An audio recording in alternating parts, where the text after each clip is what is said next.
Hello everyone, welcome to back Neha education.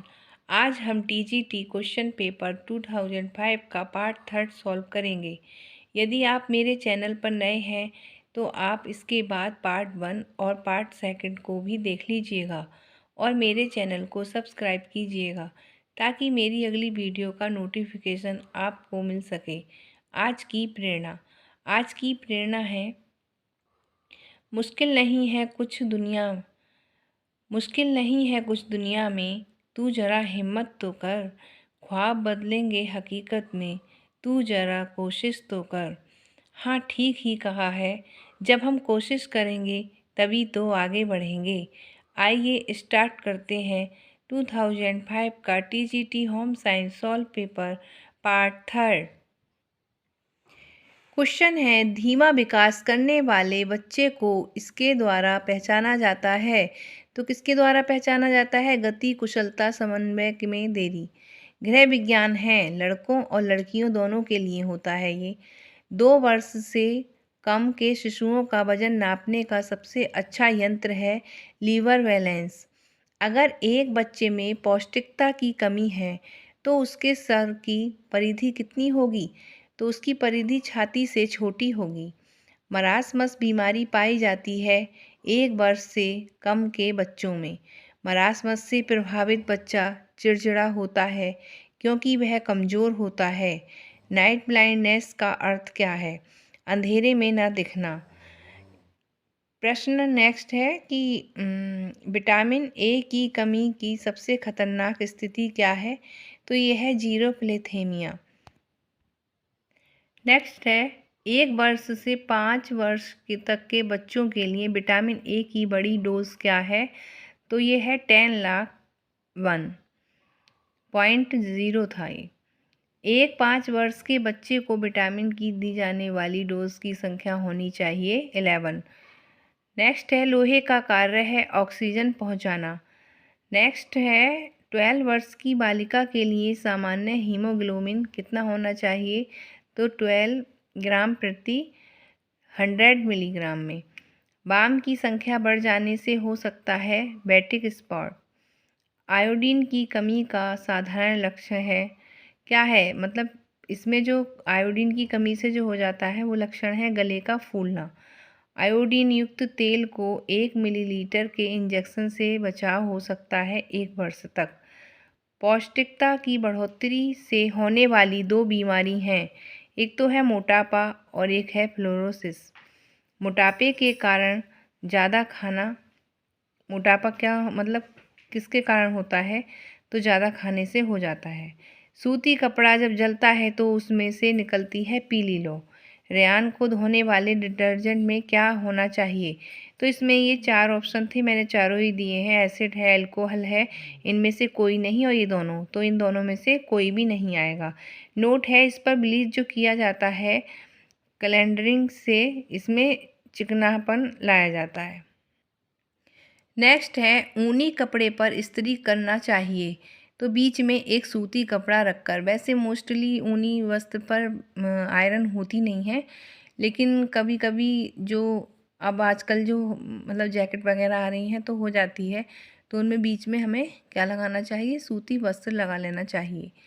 ऊनी कपड़े के लिए सबसे अच्छा ब्लीच कौन सा है? हाइड्रोजन पेरोक्साइड का ब्लीच सबसे अच्छा होता है। कपड़े की फिनिशिंग का अच्छा पदार्थ क्या है? तो यह है स्टिफिंग एजेंट्स।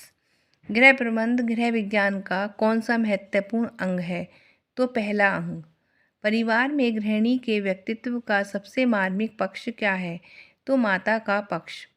वृद्धावस्था व्यक्ति के लिए वस्त्र का चुनाव करते समय मुख्य बात ध्यान में रखना। तो सबसे पहले जब हम किसी बुजुर्ग के लिए या किसी के लिए भी वस्त्र खरीदते हैं तो हमें रंग का ध्यान रखना चाहिए। सर्वप्रथम गृह विज्ञान कॉलेज किस नाम से जाना जाता है? तो ये लेडी इरविन कॉलेज के नाम से जाना जाता है। इसकी स्थापना 1932 में हुई और ये दिल्ली में स्थित है।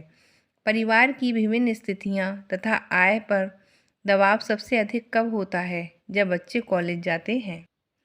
क्वेश्चन आया था, ये गृह बजट मुख्य कितने प्रकार के होते हैं? तो आंसर इसमें ऑप्शन मतलब ऐसे तो 3 है, लेकिन ऑप्शन में 3 था ही नहीं। तो 8 प्रकार के होते हैं, और लेकिन जब ऑप्शन में 3 आए तो 3 सबसे बेस्ट होता है। अब 8 बजट कौन कौन से होते हैं उनके नाम देख लीजिएगा। संतुलित बजट, बचत का बजट, घाटे का बजट, पूर्ण बजट, और नेक्स्ट है आंशिक बजट, प्रमाणित बजट, और वास्तविक बजट, और औसत का बजट। यदि पूछा जाए आदर्श बजट किसे कहते हैं, तो बचत का बजट को हम क्या कहते हैं, आदर्श बजट। नेक्स्ट है कपड़ा धोने की मशीन में सूती कपड़ा कितने तापमान पर धोना चाहिए, तो ये 160 डिग्री पर धोना चाहिए। पाश्चात्य यंत्र जो रसोई गृह में काम नहीं आता है क्या है, कारपेट स्वीपर। घरेलू कार्यों को करने के लिए कितने प्रकार के ईंधन प्रयोग में लाए जाते हैं, तो 2 प्रकार। रसोई गृह में खाना पकाने के लिए सबसे अधिक उपयोगी लाइट कौन सी है, तो ट्यूबलाइट। बैठक और पढ़ने के कमरे में कितनी वाट का बल्ब लगाना चाहिए, तो 100 वाट का लगाना। मकान की परिभाषा क्या है, संवेगात्मक लगाव। पराग, ये पराग नहीं है, पराग तो उसमें आया था लिखा हुआ क्वेश्चन पेपर में, लेकिन ये पराग है। कलर चार्ट के अनुसार 3 प्राथमिक कलर कौन सा है, तो लाल है, पीला है, नीला है। बड़े फर्नीचर पर किस तरह का कपड़ा लगाना चाहिए, बड़े बड़े फूलों का कपड़ा। लंबी गर्दन की स्त्रियों के ब्लाउज का गला कैसा होना चाहिए, तो चौकोर गला होना चाहिए। नेक्स्ट है कमरे की सजावट में औपचारिक संतुलन कौन सा है, केंद्र के दोनों ओर एक बराबर की वस्तु। अमानवीय साधन अथवा भौतिक साधन कौन सा है, तो धन है। खाने की मेज पर पानी का जग किस स्थान पर रखना चाहिए, तो मध्य में रखना चाहिए, मिडिल में यानी। यदि मेरी ये मतलब 2005 का जो क्वेश्चन पेपर था ये आज हमने कंप्लीट कर लिया है। 3 पार्ट में मैंने इसको डिवाइड किया और आज ये कंप्लीट हो चुका है। इसके बाद मैं देखिएगा 2006 का शायद क्वेश्चन पेपर कराऊंगी, और आपको ये मेरी वीडियो हेल्पफुल लगी हो या कुछ भी अच्छी लगी हुई हो या क्वेश्चन अच्छे लग रहे हो, तो प्लीज़ लाइक शेयर सब्सक्राइब करना, और ऐसे ही पढ़ते रहिएगा। मैं रेगुलर आपको एक वीडियो प्रोवाइड कराऊंगी। हाँ, मेरी वीडियो का जो टाइम है वो थोड़ा सा इधर उधर हो जाता है क्योंकि नेटवर्क इश्यूज़ की वजह से, इसीलिए मैं सुबह में ही डालने की कोशिश करती हूँ, लेकिन किसी वजह से नहीं होती है तो वो नेटवर्क इशू ही होता है जो मेरी वीडियो लेट हो जाती है। और मैं डेली ही कोशिश करूँगी कि मैं आपको एक वीडियो प्रोवाइड कराऊँ। तो मिलते हैं नेक्स्ट वीडियो में, तब तक के लिए थैंक यू।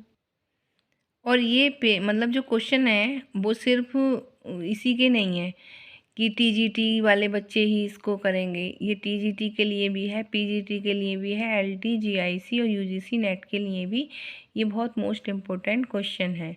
तो इन्हें रिवाइज कीजिएगा और अपनी प्रिपरेशन को अच्छे से कीजिए, और मिलते हैं नेक्स्ट वीडियो में। बाय, और खुश रहिए, मस्त रहिए।